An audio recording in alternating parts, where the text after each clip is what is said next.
क्यों चीन 30 लाख सैनिकों और एआई निगरानी के साथ एक वस्त्रधारी 80 वर्षीय व्यक्ति की फुसफुसाहट से घबराता है?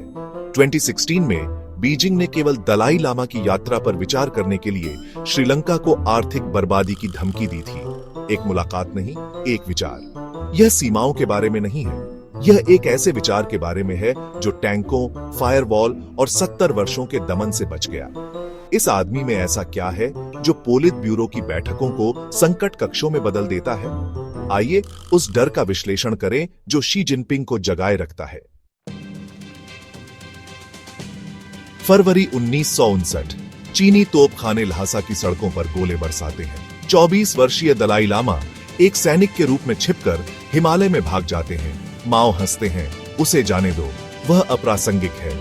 लेकिन उस पलायन ने कुछ ऐसा जन्म दिया जिसे चीन बम से नहीं उड़ा सका, एक वैश्विक प्रतीक। 1987 तक सीआईए के केबलों से पता चला कि पोलित ब्यूरो की 30% बैठकों में उनके सॉफ्ट पावर खतरे पर चर्चा हुई। आज उनका चेहरा चीन में प्रतिबंधित है, फिर भी उनकी छाया पहले से कहीं अधिक बड़ी है।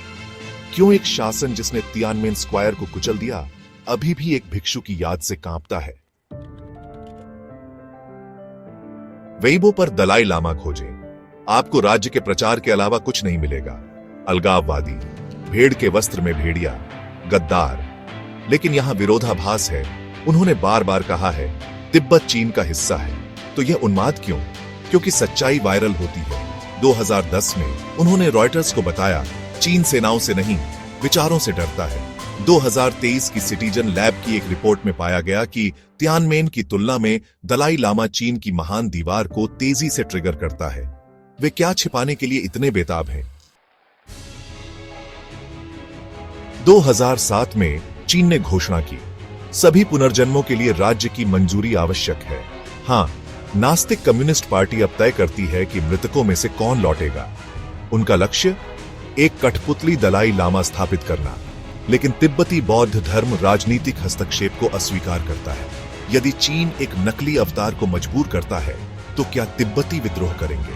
या क्या शहादत एक ऐसी आग भड़काएगी जिसे 3 लाख सैनिक भी नहीं बुझा सकते? 2021 के बीबीसी लीक में भिक्षु नेतृत्व वाले विद्रोह के लिए पीएलए की आकस्मिक योजनाओं का खुलासा हुआ। आप एक ऐसे विचार को कैसे मार सकते हैं जो पुनर्जन्म में विश्वास करता है? चीन ने तिब्बत में 40,000 मंदिर बनाए, फिर भी आत्मदाह जारी है। क्यों? क्योंकि आस्था खरीदी नहीं जाती, अर्जित की जाती है। जब ओबामा ने 2016 में दलाई लामा से मुलाकात की तो चीन ने $3 अरब के व्यापार वार्ता को रोक दिया। लेकिन 2025 में बिडेन ने तिब्बत चीन संवाद अधिनियम पर हस्ताक्षर किए, यह मानते हुए कि आध्यात्मिक पूंजी क्रूर शक्ति से अधिक समय तक टिकेगी। 2023 के प्यू पोल से पता चलता है कि चीन की धमकियों के बावजूद तिब्बत के लिए वैश्विक सहानुभूति बढ़ रही है। क्या नैतिकता पैसे को हरा सकती है या यह एक भोली कल्पना है?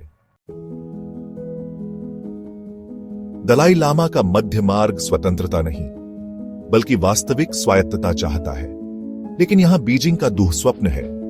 यदि तिब्बती स्वतंत्र रूप से चीन को चुनते हैं तो 3 लाख सैनिक क्यों? मठों में चेहरे की पहचान वाले कैमरे क्यों? 2019 की ह्यूमन राइट्स वॉच की रिपोर्ट में तिब्बती पहचान को मिटाने वाले मंदारिन केवल स्कूलों का खुलासा हुआ। सच्ची स्वायत्तता चीन की कमजोरी को उजागर करेगी कि बल, सहमति नहीं, तिब्बत को पकड़े हुए है। इसलिए वे समझौते को भी अस्वीकार करते हैं। यह उनकी आत्मविश्वास के बारे में क्या कहता है? वह 90 वर्ष के हैं।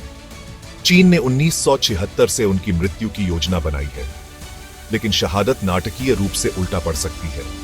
तियानमेन के 1989 के दमन ने 1000 वीपीएन और लोकतंत्र की देवी आइकन को जन्म दिया। जब यह जीवित प्रतीक इतिहास बन जाएगा तो क्या वह उइगरों को प्रेरित करेगा, हांगकांग के लोगों को, यहां तक कि मौनहान को भी? 2022 के फॉरेन पॉलिसी के एक लेख ने चेतावनी दी, अगले दलाई लामा दुनिया के सबसे खतरनाक मृत व्यक्ति हो सकते हैं। क्या चीन एक विचार के परलोक के लिए तैयार है?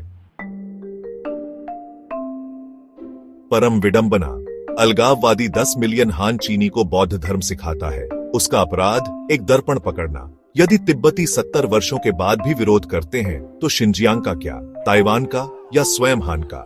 2020 के गार्जियन की एक जांच में शंघाई में भूमिगत बौद्ध मंडलों को उनकी शिक्षाओं का हवाला देते हुए पाया गया। बीजिंग ने उन्हें प्रतिबंधित कर दिया है, फिर भी उनके विचार फायरवॉल के माध्यम से रिश्ते हैं। क्या असली डर तिब्बती स्वतंत्रता नहीं है, बल्कि हान का जागरण है? ओबामा, मर्केल और मोदी उनसे क्यों मिलते हैं, यह जानते हुए कि चीन जवाबी कार्रवाई करेगा।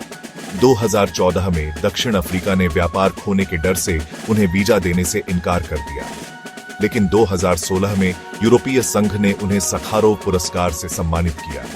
2023 की एमनेस्टी रिपोर्ट तिब्बत को वैश्विक मानवाधिकारों से जोड़ती है। यदि चीन तिब्बत को चुप कराता है तो आगे क्या? आपकी अभिव्यक्ति की स्वतंत्रता, आपका विश्वास? यह सिर्फ तिब्बत की लड़ाई नहीं है, यह आपकी है। चीन का belt and road initiative Tibet से होकर गुजरता है एक $1.4 ट्रिलियन का पट्टा। 2019 में नेपाल ने एक व्यापार समझौते पर हस्ताक्षर किए और तिब्बत विरोध को प्रतिबंधित कर दिया। 2022 के इकोनॉमिस्ट के एक लेख में पूछा गया, क्या विकास सांस्कृतिक नरसंहार के लायक है? लेकिन यहां मोड़ है। तिब्बती निर्वासित प्रतिबंधों को दरकिनार करने के लिए बिटकॉइन का उपयोग करते हैं। क्या ब्लॉकचेन महान दीवार को मात दे सकता है, या यह एक पुराने युद्ध में एक नया मोर्चा है? संयुक्त राष्ट्र की रिपोर्ट इसे सांस्कृतिक नरसंहार कहती है। स्कूलों में तिब्बती की जगह मंदारिन, मठ संग्रहालय बन जाते हैं। 2020 की HRW रिपोर्ट में 500 पूर्ण शिक्षा केंद्रों का खुलासा हुआ, लेकिन प्रतिरोध जारी है। 2021 में छात्रों ने तिब्बती कविताएं सुनाने के लिए जेल जाने का जोखिम उठाया। क्या नष्ट करना कठिन है, एक लोग या उनकी स्मृति? बीजिंग पहले पर दांव लगाता है, इतिहास दूसरे पर। उनका हथियार करुणा। जबकि चीन आलोचकों को जेल में डालता है, वह अपने जेलरों के लिए प्रार्थना करते हैं। 2011 में उन्होंने राजनीतिक शक्ति त्याग दी, आध्यात्मिकता पर ध्यान केंद्रित किया। 2019 के हार्वर्ड अध्ययन में पाया गया कि अहिंसक आंदोलन सशस्त्र आंदोलनों की तुलना में दोगुने प्रभावी होते हैं। लेकिन क्या प्यार टैंकों को हरा सकता है, या यह भ्रमित आदर्शवाद है? जवाब तिब्बत की अटूट भावना में निहित है। वह संकेत देते हैं कि वह पुनर्जन्म नहीं ले सकते या स्वतंत्र रूप से ऐसा कर सकते हैं। चीन जोर देकर कहता है कि वह अपने उत्तराधिकारी का चुनाव करेगा। क्या होगा यदि 2 दलाई लामा उभरते हैं, एक निर्वासन में, एक बीजिंग में? 2021 के रॉयटर्स के लीक में एक कठपुतली को इंजीनियर करने के लिए PLA की योजनाओं का खुलासा हुआ। क्या दुनिया प्रामाणिक को पहचानेगी, या क्या सच्चाई एक नए शीत युद्ध में संपार्श्विक बन गई है? हांगकांग के प्रदर्शनकारी तिब्बती झंडे लहराते हैं, उइगर ल्हासा के लिए मोमबत्तियां जलाते हैं। 2022 की अल जजीरा की रिपोर्ट ने तिब्बत को शिनजियांग से लेकर पेरिस तक आग लगाने वाली चिंगारी कहा। चीन का दमन अपने दुश्मनों को एकजुट करता है, लेकिन क्या यह एकजुटता है या निराशा? जब हर दबी हुई आवाज को एक माइक्रोफोन मिलता है, तो क्या कोई भी साम्राज्य जीवित रह सकता है? तिब्बती कार्यकर्ता मेम के साथ चीन की महान दीवार को हैक करते हैं। वे टिकटॉक क्लोन पर विरोध प्रदर्शनों को लाइव स्ट्रीम करते हैं। 2023 के वायर्ड लेख में इसे दुनिया का पहला डिजिटल विद्रोह कहा गया है। जब प्रार्थना चक्र ब्लॉकचेन से मिलते हैं, तो क्या कोड संस्कृति को संरक्षित कर सकता है, या यह सिर्फ भ्रम की एक और परत है?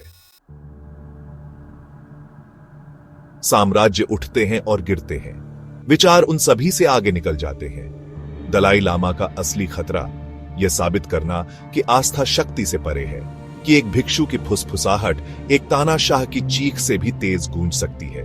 तिब्बत सिर्फ एक जगह नहीं है, यह एक दर्पण है, और उस दर्पण में चीन अपनी नाजुकता देखता है। सवाल यह नहीं है कि वे उससे क्यों डरते हैं, सवाल यह है कि आप अभी भी चुप क्यों हैं।